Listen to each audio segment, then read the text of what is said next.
तो कोराल,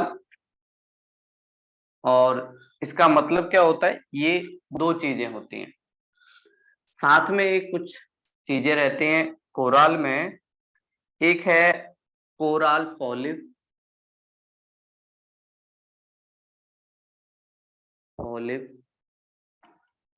ये है, और इसके साथ जिसे हम कहते हैं जू प्लैंकटन।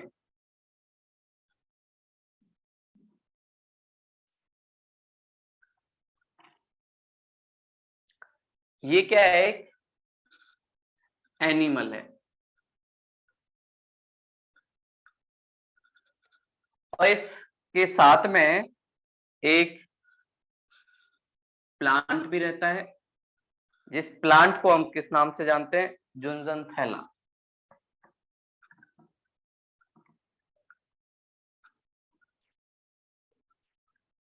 ये प्लांट और ये एनिमल दोनों साथ में रहते हैं। सिम्बायोटिक रिलेशन है इन दोनों का। सिम्बायोटिक मतलब जिसमें दो एनिमल, दो प्लांट या और भी कोई स्पीसीज एक साथ रहती हो, तो एक दूसरे को कोऑपरेट करते हैं, हेल्प करते हैं एक दूसरे की रहने में। तो ये एनिमल जूप्लैंक्टन और प्लांट जुन्जनथैलन, ये दोनों साथ में रहते हैं, जिसे हम कहते हैं ब्राउन ग्रीन एल्गी।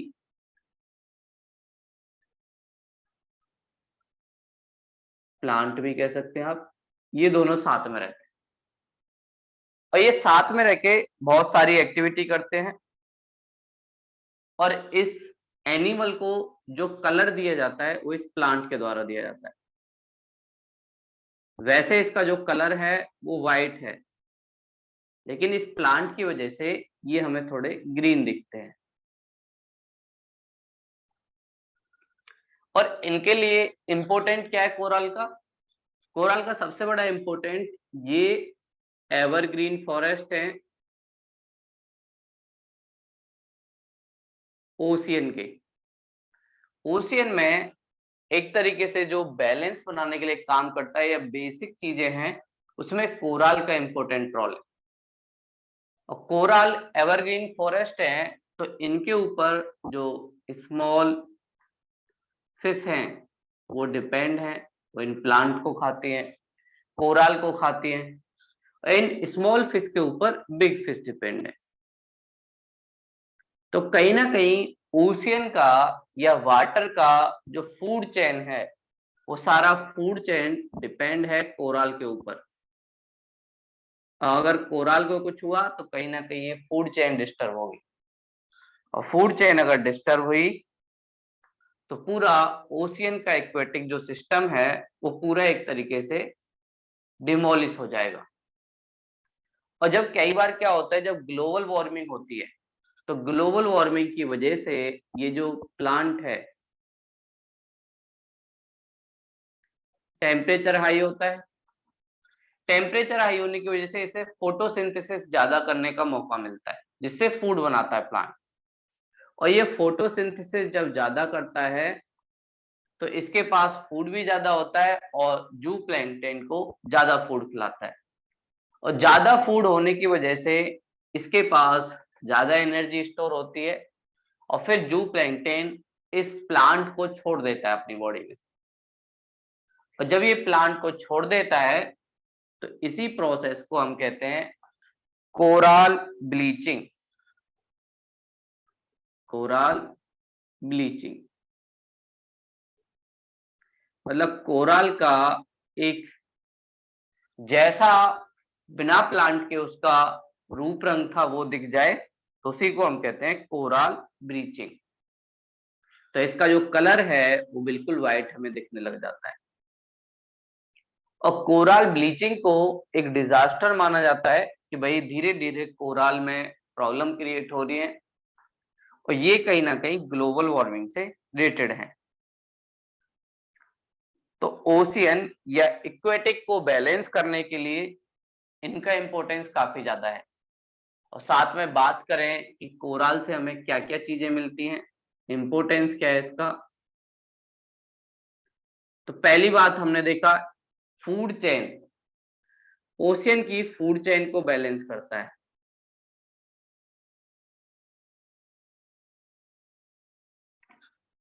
सेकंड, हम इसका यूज करते हैं एज अ टूरिज्म। बहुत सारे लोग टूरिज्म के लिए यहाँ पे जाते हैं, घूमने के लिए जाते हैं।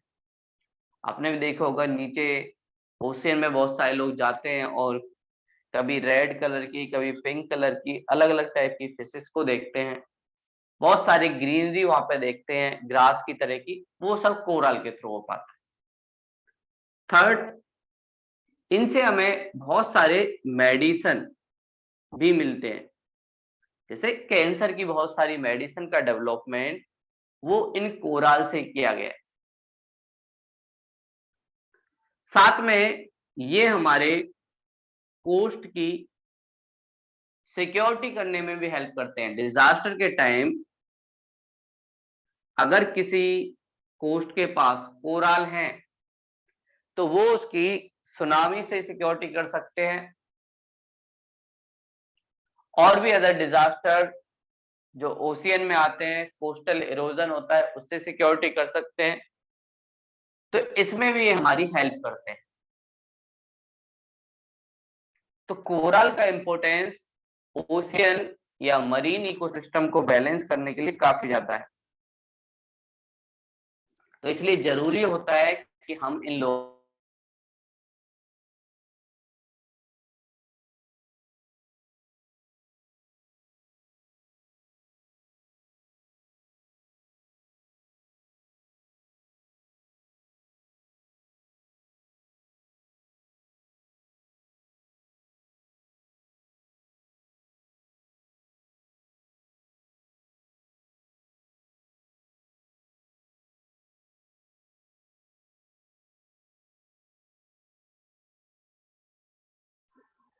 तो कुछ फैक्टर होंगे जो डिसाइड करते होंगे कि कैसे कोरल का डेवलपमेंट हुआ, क्या क्या चीजें इसके लिए रही। तो उन फैक्टर्स को हम लोग देखते हैं कि भाई कैसे कैसे फैक्टर डिसाइड करते हैं कि कैसे कोरल के लिए क्या क्या चीजें डिसाइड होंगी। क्या पूरे ओशियन में कोरल का डेवलपमेंट होगा या नहीं होगा, और नहीं होगा तो क्यों नहीं होगा, और जिस साइड होगा तो उसका रीजन क्या होगा। तो हम लोग उन फैक्टर्स को जानते हैं कि भाई कैसे कैसे कोरल का डेवलपमेंट होता है। ये अभी हमने जाना कि भाई कोरल क्या है, व्हाट इज कोरल, और साथ में जाना इसका इम्पोर्टेंस क्या है, क्यों इनको बचाने की जरूरत है। तो उसका एक रीजन मरीन इकोसिस्टम को बचाने के लिए, टूरिज्म इंडस्ट्री जो हमारी डेवलप हो रही है उसके लिए, मेडिसिन हम लोग जो चाहते हैं उसके लिए, साइंस एंड टेक्नोलॉजी एक फील्ड में भी बहुत सारी डेवलपमेंट हम चाहते हैं उसके लिए, उसके लिए भी कोरल को बचाना हमारे लिए जरूरी है। और साथ में डिजास्टर से सिक्योरिटी करने में भी कोरल का इंपॉर्टेंस। तो इस चीज को बचाने के लिए सबसे पहले हमें जानना होगा कि इसको डिसाइड करने वाले फैक्टर्स कौन कौन से हैं, या किस किस जगह कोरल का डेवलपमेंट होगा। तो कोरल के डेवलपमेंट को डिसाइड करने वाले जो फैक्टर्स हैं उनको हम सेकंड वाले उसमें जानेंगे। इनके साथ बहुत सारी प्रॉब्लम भी जुड़ी हुई है, क्योंकि ये हर जगह पर डेवलप नहीं होते, कुछ ही जोन में इनका डेवलपमेंट होता है। तो इसलिए इनका जो हैबिटाट है वो काफी ज्यादा लिमिटेड है। तो फैक्टर्स डिसाइडिंग कोरल डेवलपमेंट, इनके डेवलपमेंट को डिसाइड करने वाले फैक्टर, जिसमें सबसे पहला फैक्टर जो हमें दिखाई देता है टेम्परेचर। टेम्परेचर एक इंपॉर्टेंट फैक्टर है जो डिसाइड करता है कोरल की लाइफ को और साथ में उसके डेवलपमेंट को, ओरिजिन। तो इसके लिए नॉर्मली टेम्परेचर माना जाता है 20 से 24, इसके बीच टेम्परेचर होना चाहिए, ओशियन टेम्परेचर। अगर 20 से कम हुआ तो कूलिंग की वजह से इनकी डेथ हो जाएगी, और अगर 24 से ज्यादा हुआ तो वार्म की वजह से या हीट जनरेट वजह की वजह से इनकी डेथ हो जाएगी। इसीलिए इनका डेवलपमेंट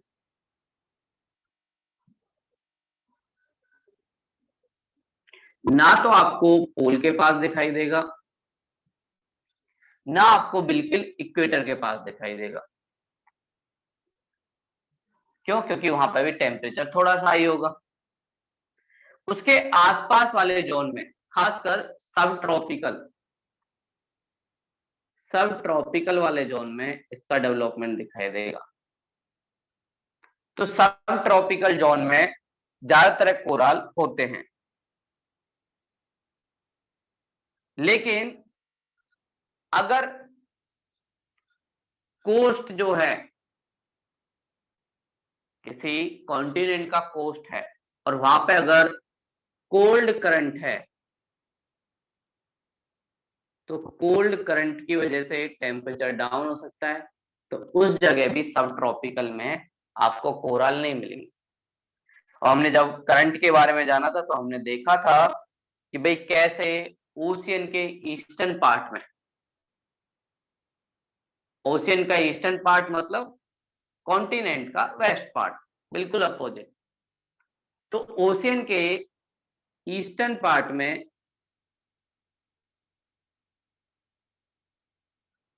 ये कोल्ड करंट का एग्जिस्टेंस मिलता है, इसलिए ईस्टर्न पार्ट में आपको कोराल का डेवलपमेंट नहीं दिखाई देगा। तो इसके लिए एक सबसे इंपॉर्टेंट फैक्टर टेम्परेचर, इतना ही टेम्परेचर होना चाहिए। इससे थोड़ा सा भी ऊपर या डाउन हुआ तो कोराल काफी ज्यादा सेंसिटिव होता है और इसलिए उसका डेवलपमेंट नहीं हो पाता। तो पहली कंडीशन जो इसके लिए डेवलपमेंट के लिए चाहिए वो है टेम्परेचर, और ज्यादातर है ये इसका डेवलपमेंट सब ट्रॉपिकल जोन में होता है। और सब ट्रॉपिकल जोन में भी ओशियन के ईस्टर्न साइड नहीं होगा। क्यों? क्योंकि वहां पर कोल्ड करंट होती है। तो ईस्ट पार्ट की तरफ ये नहीं दिखाई देता, वेस्ट पार्ट की तरफ ओशियन के ये दिखाई देगा। जैसे ऑस्ट्रेलिया में हम देखेंगे ग्रेट बैरियर रीफ, जो ओशियन के वेस्ट पार्ट की तरफ हमें दिखाई देगा, कॉन्टिनेंट का ईस्ट पार्ट की तरफ दिखाई देगा। तो यहाँ पर कोरल का डेवलपमेंट होता है। और कोरल एक चेन्स में डेवलपमेंट होते हैं, इनकी पूरी कॉलोनी होती है। ऐसा नहीं है एक आध कोरल डेवलप होगा, पूरी कॉलोनी के साथ ये डेवलप होते हैं और उसी मैनर में ये लोग रहते हैं। तो चैन में जो भी चीजें दिखाई देती है इनको या रिसोर्स मिलते हैं, उसके अवेलेबिलिटी की वजह से ही डिपेंड होता है कि कोरल का जो चैन है वो कितना बड़ा होगा। अगर आप फोटो देखना चाहें तो ये कोराल होता है, ऐसे कभी ना कभी आपने जरूर देखा होगा। तो ये जो ग्रास से आपको दिख रहा है और ये जहां व्हाइट व्हाइट दिख रहा है, इसका मतलब कोराल ब्लीचिंग हो गया है। ऑस्ट्रेलिया के इस वाली साइड, ओशियन के वेस्ट कोस्ट की तरफ और कॉन्टिनेंट के ईस्ट कोस्ट की तरफ, यहाँ पर ग्रेट बैरियर रीफ, ये कोराल सी के नाम से भी जाना जाता है, इसी को कहते हैं कोराल। तो ऐसे देखने में लगते हैं, तो इसी के ऊपर सारा फूड चेन सिस्टम डिसाइड होता है। तो सबसे पहला फैक्टर हमने देखा टेम्परेचर। दूसरा जो फैक्टर है वो है सैलिनिटी ऑफ वाटर।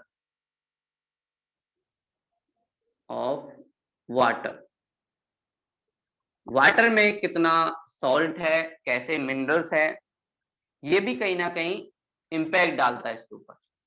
तो इनके लिए सैलिनिटी 27 से 30, 27 से 30% के आसपास की जो सैलिनिटी है उसके लिए इनके लिए बेस्ट है। इससे नीचे होगा तो इनको दिक्कत होगी, उससे थोड़ा ऊपर होगा तब भी इनको प्रॉब्लम होगी।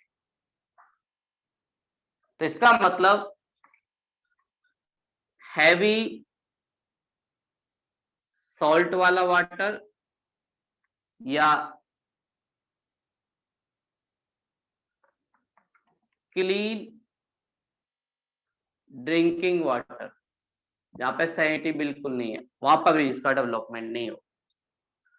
ज्यादा सॉल्ट हुआ तब भी डेवलपमेंट नहीं होगा, ज्यादा क्लीन वाटर हुआ तब भी डेवलपमेंट नहीं होगा। तो इनके लिए इस सारी चीज को बैलेंस करना जरूरी होता है। इसीलिए जहां पर कोस्ट की तरफ, ये मान लीजिए इंडिया का कोस्ट है और कोस्ट से अगर रिवर गिर रही है तो रिवर जो है वो क्लीन वाटर लेके आएगी। तो इसलिए जहां पर रिवर का माउथ होता है वहां पर भी आपको कोरल नहीं दिखाई देगी। क्यों? क्लीन वाटर है, सैलिनिटी काफी कम है और सैलिनिटी कम होने की वजह से इसका डेवलपमेंट नहीं होता। तो इन्हें सैलिनिटी चाहिए भी, लेकिन साथ में उतनी एक्स्ट्रा भी नहीं चाहिए कि इनकी डेथ हो जाए। तो ये भी इसके लिए इम्पोर्टेंट पार्ट है। अगला इसी से जुड़ा हुआ बिल्कुल एक टॉपिक आता है जिसे हम कहते हैं क्लीनलीनेस ऑफ वाटर।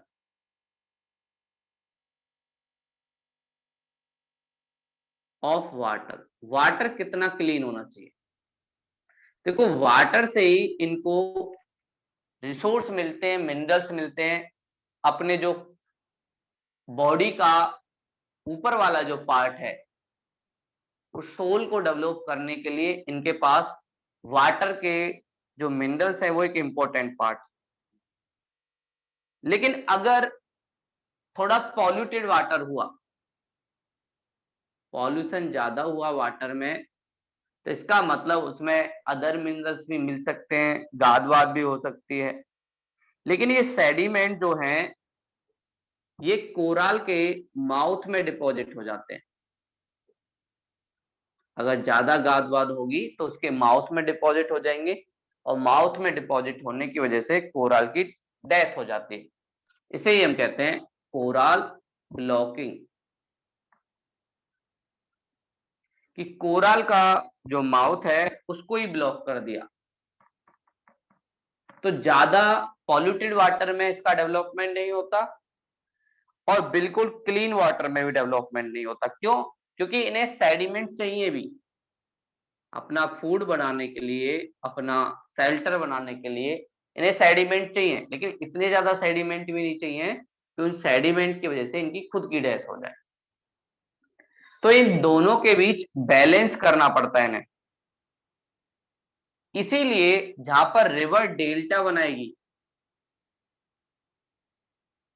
रिवर का डेल्टा होगा, उस डेल्टा के पास कोरल का डेवलपमेंट नहीं होगा। उसका रीजन, रिवर अपने साथ सेडिमेंट लेके आएगी जहां पे डेल्टा होगा और सेडिमेंट डिपॉजिट हो जाएंगे कोरल के माउथ में और कोरल के माउथ में डिपॉजिट होंगे तो कोरल ब्लॉकिंग हो जाएगी। तो कोरल ब्लॉकिंग हुई तब भी इनकी डेथ हो जाएगी। तो ये सेंसिटिव बहुत ज्यादा है। पहले आपने देखा टेम्परेचर भी इतना चाहिए, साथ में सैलिनिटी ऑफ वाटर भी इससे इसके बीच ही चाहिए।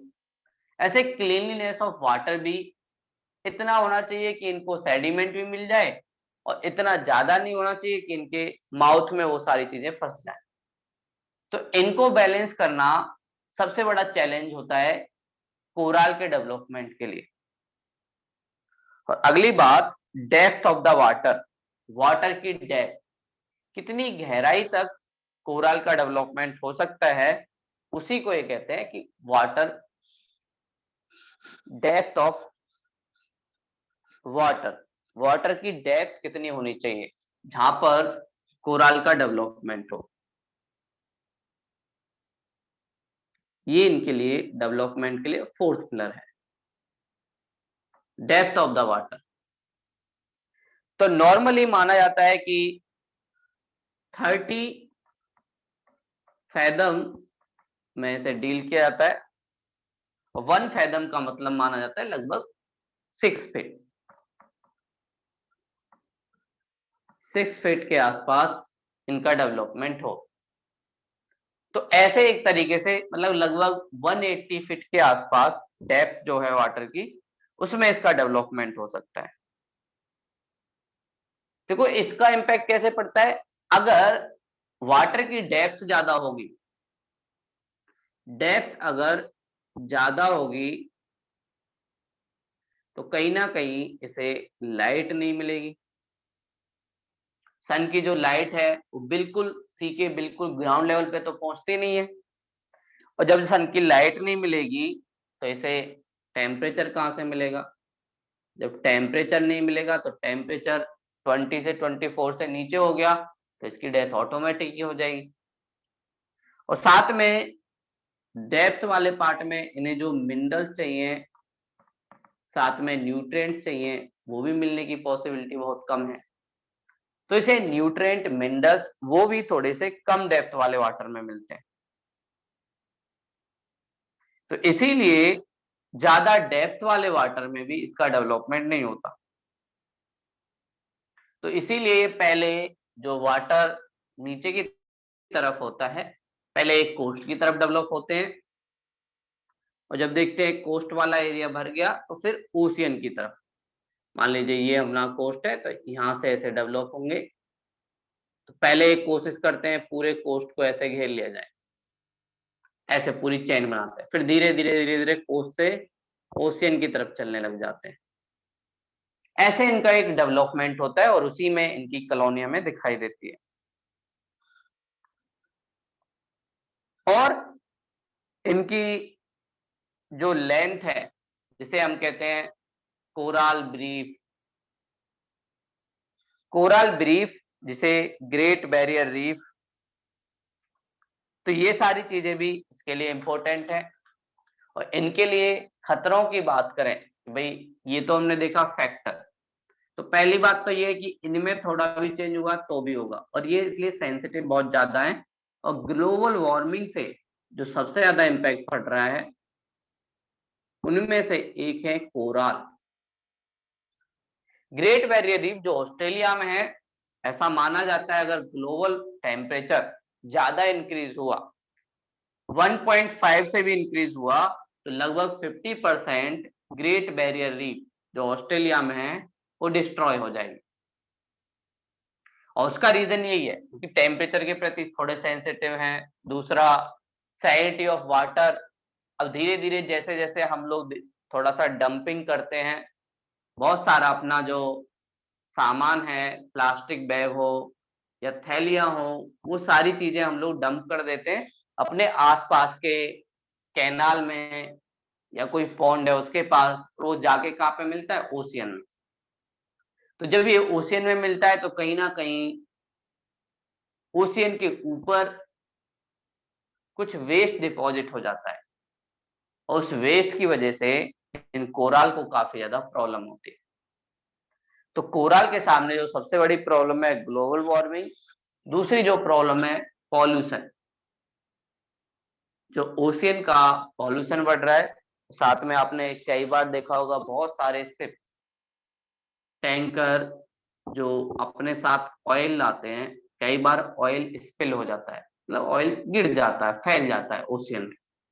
तो जब ऑयल स्पिल होगा तो वो पूरी कॉलोनी को डिस्ट्रॉय कर देता है, क्योंकि ऑयल अगर किसी भी एनिमल के ऊपर डिपॉजिट होता है, प्लांट के ऊपर डिपॉजिट होता है, तो उसके जो बीच बीच में पोर्स होते हैं, छिद्र होते हैं, जिनकी वजह से वो सांस लेते हैं, एयर को या तो बाहर निकालते हैं या अंदर लेते हैं, इनहेल और आउटहेल करते हैं, वो सारी चीजें ब्लॉक हो जाती है।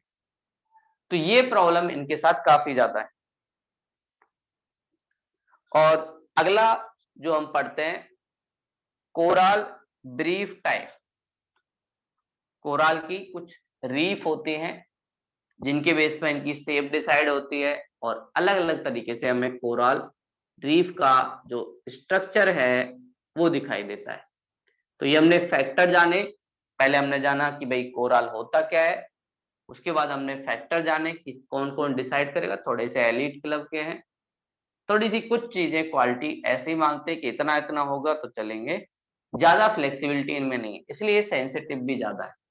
और कोई चीज किसी फिक्स एनवायरनमेंट में मिलेगी तो उसके खत्म होने की या डिजास्टर की वजह से प्रॉब्लम होने की प्रॉब्लम और ज्यादा बढ़ जाती है, और उसके खत्म होने का कंडीशन बढ़ जाता है।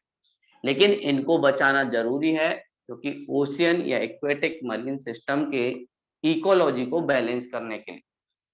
तो इसलिए कोराल को हम लोग बचाते रहते हैं। तो अगली बात, कोराल रीफ।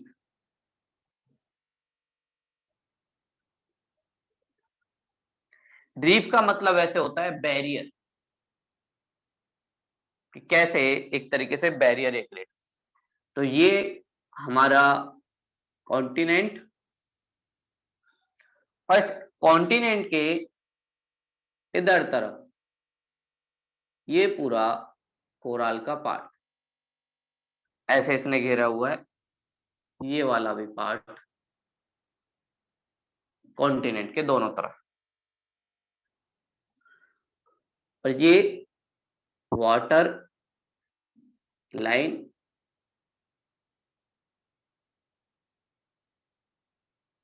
है, इसके नीचे ओशियन वाटर है, इस चीज को हम मान।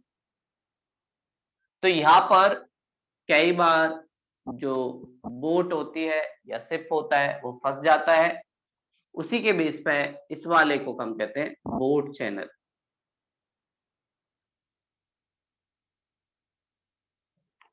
और ये जिस रीफ की बात हम कर रहे हैं इसे कहते हैं फ्रिंजिंग रीफ। पहला रीफ जो है फ्रिंजिंग रीफ।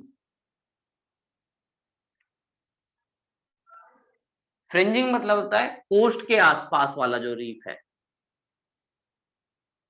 तो कोस्ट को एक तरीके से दोनों साइड से इन्होंने घेर रखा है, और इससे जो रीफ बनता है उसे हम कहते हैं fringing reef.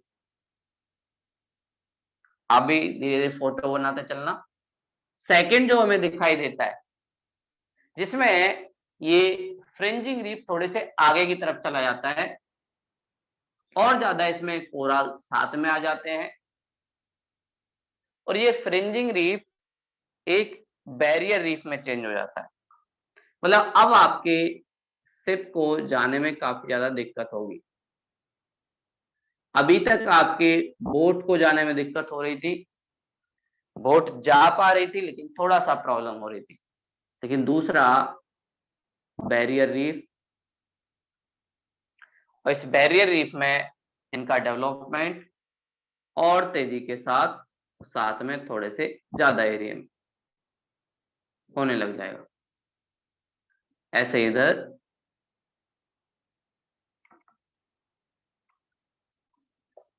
Great barrier reef में, और साथ में इस वाले एरिया में, ये जो पूरा एरिया है इस वाले एरिया में एक स्ट्रक्चर भी दिखेगा, ये वाला थोड़ा सा नीचे की तरफ चला जाएगा, डेप्थ थोड़ी सी इंक्रीज हो जाएगी, और इसी चीज को हम क्या कहते हैं, लैगून। कोराल का लैगून है जो कोस्ट, लैगून मतलब क्या होता है, कोस्ट और कोराल के बीच का एक गैप, थोड़ा सा बेसिन टाइप का है। तो ये जो गैप होता है, ये गैप क्रिएट होने की वजह से लैगून बनता है। और फिर आगे एक और चीज, जब कोराल हर साइड से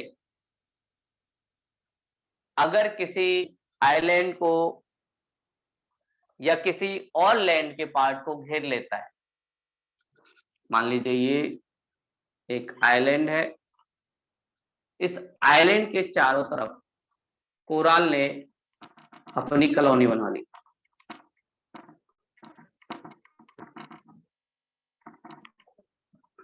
और इसे हम कहते हैं एटॉल। मतलब एटॉल मतलब ओवरऑल सारी चीजों को कोराल ने क्या किया, घेर दिया है। और इसी चीज से एटॉल का डेवलपमेंट होता है। तो एटॉल का मतलब जब कोराल हर साइड से किसी आइलैंड को घेर ले तो उससे एटॉल का डेवलपमेंट होता है। अभी तक हम देख रहे थे कोस्ट की तरफ घेरा हुआ था, लेकिन अब सिर्फ कोस्ट की तरफ नहीं, सारे चारों तरफ घेर लिया है। और इंडिया में भी एटॉल दिखाई देता है हमें। हमारा लक्षद्वीप जो आइलैंड है अरेबियन सी में, लक्षद्वीप आइलैंड वो पूरा कोराल से बना हुआ है। कई बार ऐसा पूछा भी जाता है कि भाई इंडिया में ऐसा आइलैंड जो पूरा कोराल से बना हुआ है वो कौन सा है, तो लक्षद्वीप। उसके चारों तरफ एक एटॉल का एग्जाम्पल है, और एटॉल की शेप डिपेंड होती है कि आइलैंड कैसा है। अगर आइलैंड थोड़ा सर्कल टाइप का होगा तो एटॉल सर्कल के टाइप का दिखेगा, लेकिन अगर आइलैंड सर्कल का ना होके मान लीजिए ट्रायंगल टाइप का है, तो इस ट्रायंगल टाइप के चारों तरफ कोराल का डेवलपमेंट हो जाएगा। तो शेप ऑफ एटॉल डिपेंड करती है कि कोराल जिस कोस्ट के पास अपनी कॉलोनी बना रहे हैं उस कोस्ट की कॉलोनी कैसी है। तो ये हम जो बात करते हैं कि भाई फ्रिंजिंग रीफ, तो कोस्ट के पास जब कोराल सैलो वाटर में, थोड़ा सा गहराई में नहीं, सैलो वाटर में, थोड़ा आसपास वाले एरिया में, कोस्ट के पास जब अपनी कॉलोनी बना लेते हैं उसी को हम क्या कहते हैं, फ्रिंजिंग रीफ कहते हैं। और जिसके ओशियन की साइड जाने वाला जो स्लोप होता है, ये वाला स्लोप जैसे जैसे हम ओशियन की तरफ जाते हैं ये थोड़ा स्टीप होता है। इधर वाला जो स्लोप है जो हम कोस्ट की तरफ जाते हैं धीरे धीरे वो जेंटल होता जाता है, कम स्टीपी होता है। और इसमें कई बार इरोजन की वजह से एक बेसिन का निर्माण होता है जिसे हम लोग बोल रहे थे बोट चैनल, कि यहाँ पे आराम से हम बोट लेके आ सकते हैं और फिर लेके जा सकते हैं। अब अलग अलग थ्योरी चलती है कि भाई कैसे कोराल का डेवलपमेंट हुआ। तो बहुत सारे लोग बोलते हैं कि देखो भाई पहले ऐसा हुआ होगा कि भाई लैंड का कोई पार्ट वो नीचे की तरफ गया होगा, डिप्रेशन हुआ होगा, और उस डिप्रेशन की वजह से उसके चारों तरफ कोराल की कॉलोनी डेवलप हो गई, अब कोराल हमें दिखाई देने लगे। दूसरे लोग बोलते हैं नहीं नहीं नहीं, ऐसा नहीं होगा, डिप्रेशन होना जरूरी नहीं है। आप लोग तो बोल रहे हैं कि ये 3 पार्ट है, इसमें से एक पार्ट नीचे गया और इस नीचे वाले पार्ट के चारों तरफ क्योंकि ये सी में चला गया कोराल का डेवलपमेंट हुआ। दूसरे लोग बोलते नहीं ऐसा कुछ नहीं हुआ होगा, जो सी का टेम्परेचर राइज हुआ उसकी वजह से जो आइस थी वो पिघली, आइस पिघलने की वजह से ओशियन का जो वाटर लेवल था वो बढ़ा, और जब ओशियन का वाटर लेवल बढ़ा उसकी वजह से कहीं ना कहीं कोराल का डेवलपमेंट हुआ है। तो अलग अलग साइंटिस्ट अलग अलग तरीके से मानते हैं, कुछ कहते हैं कि भाई डिप्रेशन की वजह से हुआ, दूसरे बोलते नहीं डिप्रेशन की वजह से नहीं, सी वाटर राइज हुआ, और वाटर राइज होने का रीजन क्या था, ग्लोबल वार्मिंग। ग्लोबल वार्मिंग हुई और ग्लोबल वार्मिंग की वजह से टेम्परेचर हाई हुआ, इसकी वजह से सी वाटर राइज हुआ, और सी वाटर राइज होने की वजह से वो कोस्ट नीचे की तरफ गया और डेवलपमेंट हो गया इसका। और जो मैंने आपको बताए थे ये डार्विन और डेलन, इनके जो डॉक्ट्रिन है या इनकी जो थ्योरी है उसके बेस पे ये लोग बोलते हैं। डार्विन और डेना ने बोला था कि डिप्रेशन की वजह से इनका डेवलपमेंट हुआ है, और दूसरा थ्योरी जो हम देख रहे थे कि भाई टेम्परेचर राइज होने की वजह से हुआ है, वो डेली ने बोला कि टेम्परेचर राइज हुआ इसकी वजह से ये सारी चीजें हुई। तो डेली ने ये सारी चीजें बोली, तो सबका अलग अलग मानना था, लेकिन अगर हम देखें तो दोनों तरह से हुआ। पहले कुछ चीजें नीचे की तरफ गई उसकी वजह से हुआ, और फिर धीरे धीरे धीरे धीरे सी लेवल राइज हुआ इसकी वजह से हुआ। तो कहीं ना कहीं ये दोनों जो थ्योरी है वो दोनों सही होती है, और इन दोनों थ्योरी का जो बैलेंस है वो हमें कहीं ना कहीं कोराल में दिखाई देता है। तो कोराल के डेवलपमेंट और उसकी वजह से बनने वाले स्ट्रक्चर, इनके बारे में हमने जाना और साथ में जाना कि भाई क्या इसका इम्पोर्टेंस है। तो ये सारी चीजें हमारे इसमें दिखती है। और इसी से जुड़ा हुआ एक और टॉपिक जो हमें दिखता है वो है टाइड और एब। हमने सुना है कि भाई टाइड आते हैं, कभी सी का जो वाटर है वो कोस्ट के आगे की तरफ आ जाता है, कई बार थोड़ा कम हो जाता है। तो उस टाइड और एब के होने का रीजन क्या है,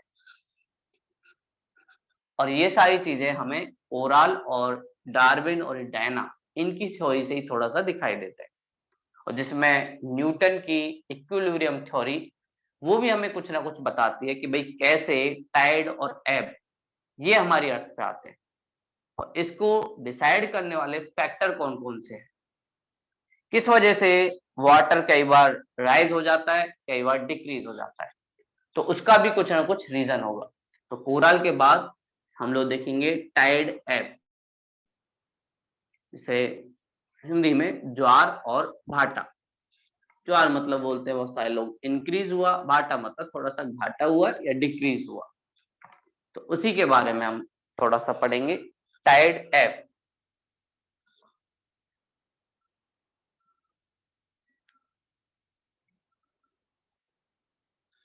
टाइड एब। तो सबसे पहले जो हमें बताया इसके बारे में वो न्यूटन जी ने बताया। न्यूटन ने बोला कि भाई देखो, एनर्जी जो है वो चलती रहती है। Newton's equilibrium theory. न्यूटन ने कहा कि देखो, एक पार्ट से दूसरी तरफ फोर्स जो होता है या तो मल्टीप्लाई होता है, ये फोर्स है m1 है m2, मास 1 का मास 2 का, या फिर फोर्स का रेडिएशन के साथ थोड़ा सा इनवर्स रिलेशन होता है। तो ऐसे इन्होंने इक्विलिब्रियम थ्योरी में बताया, और उन्होंने बताया कि मेरे कहने का मतलब, एक तरफ हमारी अर्थ है, दूसरी तरफ अर्थ के चारों तरफ घूमने वाला मून है, और तीसरी तरफ अर्थ जिसके चारों तरफ घूमती है वो सन है। तो इन तीनों के बीच जो बैलेंस लगा या एनर्जी का ट्रांसफर हुआ फोर्स का, कभी उसकी तरफ कभी उसकी तरफ, उसकी वजह से ही कहीं ना कहीं टाइड और एब आते हैं। अगर यहां से अर्थ के, हमारी अर्थ में 70% वाटर है, अगर वाटर थोड़ा सा इधर खिसक गया, थोड़ा सा इधर खिसक गया, तो जिसकी तरफ अट्रैक्शन हो रहा है वहां पर वाटर का राइज हो रहा है। इस राइज वाली चीज को ही हम क्या कहते हैं, टाइड। और जहां ये वाला पार्ट है, बीच वाला, बिल्कुल 90 डिग्री के आसपास, यहाँ पे वाटर डिक्रीज हो रहा है, और इसी को हम कहते हैं एब। तो बोलते हैं जहां पर वाटर डिक्रीज होता है वो एब कहलाता है, जहां पे वाटर इंक्रीज होता है वो टाइड कहलाता है। और इसके आने के रीजन क्या है, सन और मून का ग्रेविटेशनल फोर्स, सन और मून का ग्रेविटेशनल फोर्स। लेकिन मून हमारे ज्यादा पास में है, तो इसमें मून के ग्रेविटेशनल फोर्स का रोल थोड़ा सा ज्यादा है एज कंपेयर टू सन। तो कहीं ना कहीं हमारे टाइड और एब में सन की भी एक रोल है, मून का भी रोल है, लेकिन मून ज्यादा पास में पड़ता है इसलिए मून का इम्पैक्ट ज्यादा होता है। और इसी के बेस पे हम देखते हैं फुल मून।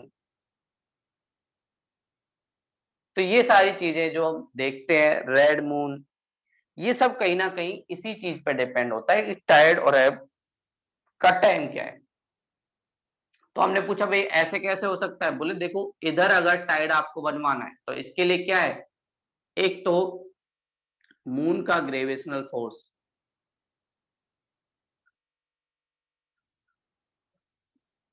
प्लस में हमारा जो अर्थ है वो एंटी ग्रेविटेशनल फोर्स भी लगाती होगी। वो ऐसा तो नहीं ना अपना एंटी ग्रेविटेशनल फोर्स नहीं लगाई, क्योंकि इधर की साइड सन का ग्रेविटेशनल फोर्स लगेगा,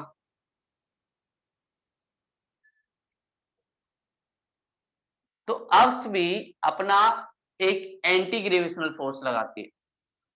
लेकिन क्योंकि इस वाली साइड मून का ग्रेविटेशनल फोर्स ज्यादा है तो वाटर थोड़ा इधर शिफ्ट हो जाता है,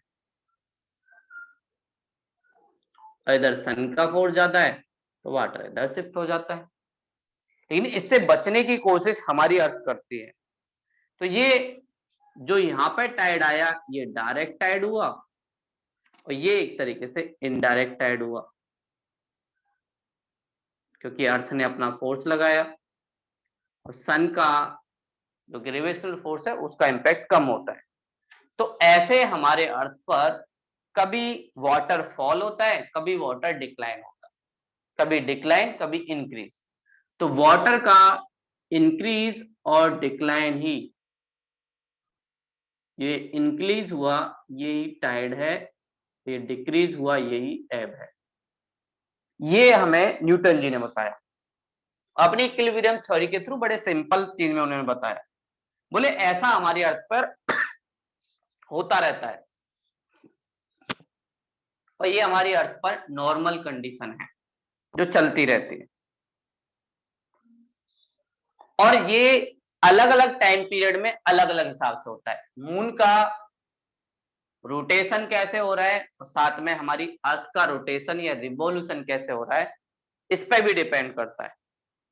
अगर मून और सन दोनों एक साथ हैं, मान लेते ये हमारा अर्थ, इधर भी मून, इधर सन, ये दोनों एक साथ हो गई, तो इसका मतलब इन दोनों की एनर्जी साथ में लगी, और जब इन दोनों की एनर्जी साथ में लगेगी तो इस टाइम जो टाइड होगा वो टाइड थोड़ा सा बिग होगा, तो बिग टाइड आएगा। मतलब जो वाटर है वो ज्यादा अपनी तरफ अट्रैक्ट किया, और इसका रीजन मून का ग्रेविटेशनल फोर्स प्लस में सन का ग्रेविटेशनल फोर्स प्लस में अर्थ का एंटी ग्रेविटेशनल फोर्स। और बिल्कुल इसके अपोजिट अर्थ अपने आप को बचाने के लिए जो लगाएगी, तो मून के खिलाफ एंटी ग्रेविटेशनल फोर्स प्लस सन के खिलाफ एंटी ग्रेविटेशनल फोर्स, तो इधर इनडायरेक्ट टाइड। और क्योंकि वाटर ज्यादा एक तरह गुजर रहा है, इस वजह से एब भी थोड़े से डेप्थ वाले होंगे, तो यहां पे ग्रेट एब ये हमें दिखाई देंगे। और इस पॉइंट को उन्होंने क्या बोला कि ये वाला पॉइंट एक कंजक्शन वाला पॉइंट है, जब सारी चीजें एक साथ हों, कंजक्शन। कंजक्शन कब होता है, जब मून सन एक ही डायरेक्शन में अर्थ की एनर्जी को या ग्रेविटेशनल फोर्स को काउंटर करने की कोशिश कर रहे हैं। तो ऐसे टाइम में हमें ग्रेट वाले या हाई वाले जो टाइड और एब ये दोनों दिखाई देते हैं। लेकिन अगर परपेंडिकुलर हो, मान लीजिए ये हमारी अर्थ, इधर सन, इधर मून, अब ये परपेंडिकुलर हो गए तो कहीं ना कहीं इनकी जो एनर्जी है वो भी शेयर होगी।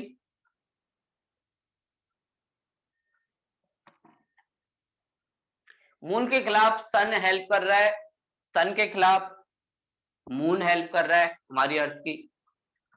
इस वजह से यहां पर जो टाइड और एब आपको दिखेंगे वो थोड़े से कम दिखेंगे। तो लेसर टाइड और लेसर एब दिखाई देते हैं जब ये परपेंडिकुलर होते हैं। लेसर टाइड और लेसर एब, उनकी जो हाइट है वो ज्यादा बड़ी नहीं होगी। तो ये सारी चीजें भी उन्होंने बताई कि परपेंडिकुलर होगा तो ये कंडीशन होगी, और अगर दोनों साथ में होंगे तो ये सारी कंडीशन होगी। तो ऐसे इन्होंने बताया कि कैसे टाइड एक तरीके से बड़ा हो सकता है, कैसे टाइड छोटा हो सकता है। तो न्यूटन जी ने थोड़ा हमें समझाने की कोशिश की कि भाई ऐसे टाइड आते हैं और टाइड के लिए ये कंडीशन होना जरूरी होता है। और फिर ये हमें पता है कि हमारा मून अर्थ के चारों तरफ रिवॉल्यूशन करता है, तो कई बार हमारे बहुत पास में होता है, जिसकी वजह से हमें फुल मून दिखाई देता है। जब ये हमारे पास में होगा तो इसका मतलब इसका ग्रेविटेशनल फोर्स भी ज्यादा होगा। तो जब पेरिजियन वाला टाइम आता है, पेरिजियन टाइम में मून काफी पास में हो जाता है हमारी अर्थ के। तो अर्थ के बिल्कुल शॉर्टेस्ट डिस्टेंस पर जब मून होता है तो उस टाइम टाइड की जो डेप्थ है और एब ये दोनों बढ़ जाएंगे। तो पेरिजियन टाइम में थोड़ा सा ज्यादा, और इसकी बिल्कुल अपोजिट इसे ही कहते हैं हम पेरिजियन टाइड, मतलब मून का शॉर्टेस्ट डिस्टेंस फ्रॉम अर्थ, अर्थ से इसका शॉर्टेस्ट डिस्टेंस है। और दूसरा बिल्कुल इसके अपोजिट होता है जिसे हम कहते हैं एपोलॉजियन, इसमें बिल्कुल थोड़ा सा ज्यादा डिस्टेंस है। तो लॉन्गेस्ट डिस्टेंस होगा तो भैया इसमें टाइड थोड़ा छोटा होगा। तो एपोलॉजियन टाइड इसीलिए इसको बोलते हैं एपोलॉजियन टाइड, थोड़ा सा दूर है। और ये पास में perigean, P for pass, P for perigean, इसमें आप यहां से लॉन्ग निकाल सकते हैं, तो थोड़ा डिस्टेंस ज्यादा है। ऐसे ही सन के साथ होगा, सन अगर हमारे पास में है तो सन की वजह से भी पास वाले एरिया में होगा तो इसका मतलब टाइड थोड़ा सा ज्यादा होगा, दूर वाले एरिया में होगा टाइड कम होगा। ऐसे ही बोला जाता है कि कई बार हो सकता है डेली टाइड और एब आए, डेली टाइड और एब। जैसे इंडिया का एक कोस्ट है उड़ीसा में, कोणार्क कोस्ट वाला एरिया, वहां पे डेली टाइड और एब 2 घंटे के लिए आप आराम से बीच के जहाँ पे सी होता है उस रास्ते पे चल सकते हैं, लेकिन 2 घंटे बाद फिर दोबारा से वहां पे पानी आ जाता है वापस, फिर आपको वहां से निकलना पड़ेगा। तो ऐसी कंडीशन आती रहती है और इसी को हम कहते हैं ड्यूनल टाइड।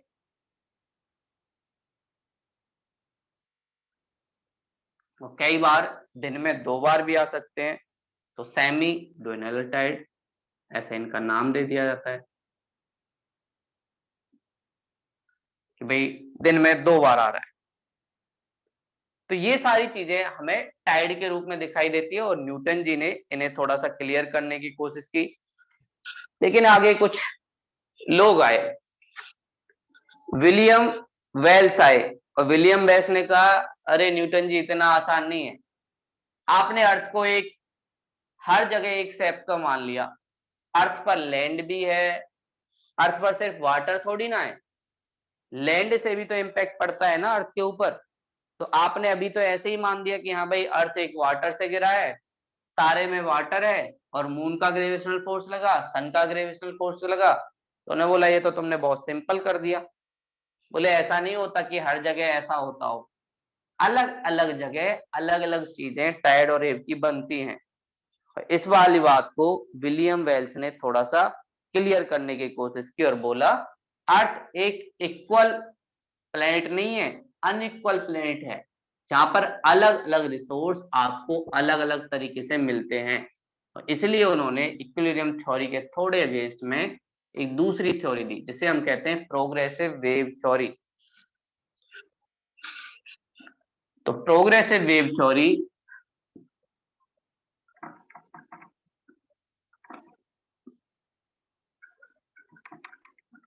न्यूटन जी के अगेंस्ट थोड़ी सी आई और इन्होंने बोला अर्थ अनइक्वल प्लेनेट है, इक्वल नहीं, जिसमें लैंड भी है, साथ में वाटर भी है, और न्यूटन जी ने सबको एक जैसा मान लिया। तो अर्थ को इनइक्वल अगर हम मानेंगे, ये लैंड वाला पार्ट है, तो कहीं ना कहीं ऐसे ये वाटर वेव चलती है और साउथ से स्टार्ट होती हैं और धीरे धीरे नॉर्थ की तरफ प्रोग्रेस करती पहुंचती है। उन्होंने बोला इन वेव में जो आपको ऊपर वाला पार्ट दिखाई दे रहा है जहां पे वाटर ज्यादा बढ़ गया, इसी को टाइड कहते हैं, और जो नीचे की तरफ है इसको एब कहते हैं। लेकिन ये इक्वल तरीके से नहीं दिखाई देता, हर जगह अलग अलग होता है, और जहां से ये स्टार्ट होता है इसे हम कहते हैं प्राइमरी वेव, और जहां पे बीच में पहुंचा ये सेकेंडरी वेव। तो वेव एक दूसरे को एनर्जी देते हैं और ये सारी चीजें डिपेंड करेंगी कि बेसिन कैसा है। अगर बिल्कुल पास वाला है, जैसे हमने देखा गल्फ है, जहां पर ज्यादा ऑप्शन नहीं है वाटर को मूव करने का, उस एरिया में अलग कंडीशन होगी, और जहां पे मूव करने का है उस कंडीशन में। तो इन्होंने थोड़ा सा न्यूटन जी की थ्योरी को थोड़ा सा और क्लियर किया और बोला बिल्कुल ये बात हमें भी समझ आई कि हर जगह एक से टाइड और एब नहीं आ सकते, क्योंकि उनकी कंडीशन अलग अलग है, डेप्थ ऑफ वाटर अलग है, मून का ग्रेविटेशनल फोर्स का इम्पैक्ट अलग है। तो इसलिए उसकी वजह से कहीं ना कहीं प्रोग्रेसिव थ्योरी उसको और ज्यादा सही करने की बात करती है। लेकिन एक और भाई साहब आते हैं, हैरिस। हैरिस बोलते हैं तुमने ये बात तो बता दी, लेकिन ये चीज याद रखना कुछ चीजें ऐसी होती हैं जहां पर कुछ भी मूवमेंट नहीं होता, जिसे हम कहते हैं स्टेशनरी। हमारी अर्थ के पास कुछ जगह ऐसी हैं जहां पे आपको वेव का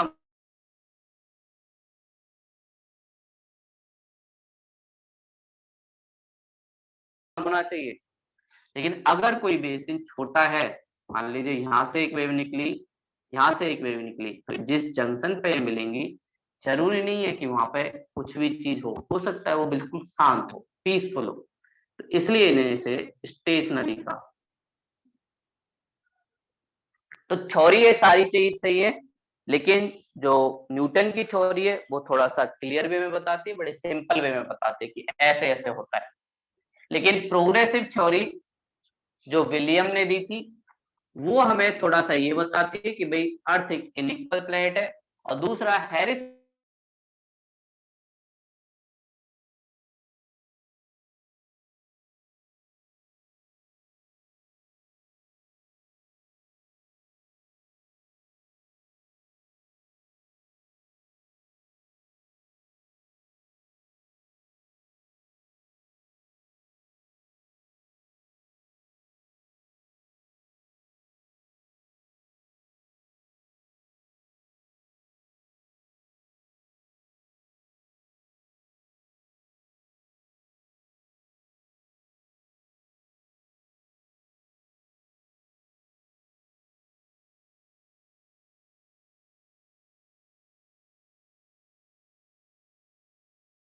ओवरऑल इन सब के बारे में जाना।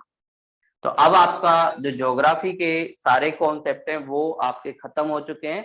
बस ज्योग्राफी में आपको मुझे वर्ल्ड मैप कराना है, वो आपका ज्योग्राफी का बचा है। अब हम नेक्स्ट जो क्लास होगी उसमें 20-20 मिनट थोड़ा सा मैप करते चलेंगे, और साथ में अब आपका एंशिएंट हिस्ट्री वो मैं आपका स्टार्ट करने वाला हूँ। मॉडर्न हिस्ट्री आपने पढ़ ही लिया है, तो एंशिएंट हिस्ट्री अब हम पढ़ते चलेंगे, जिसमें इंडस वैली सिविलाइजेशन वहां से हमारी स्टार्टिंग होगी। ठीक है निया जी, समझ आया आपको? कोई डाउट हो तो आप पूछ सकते हो।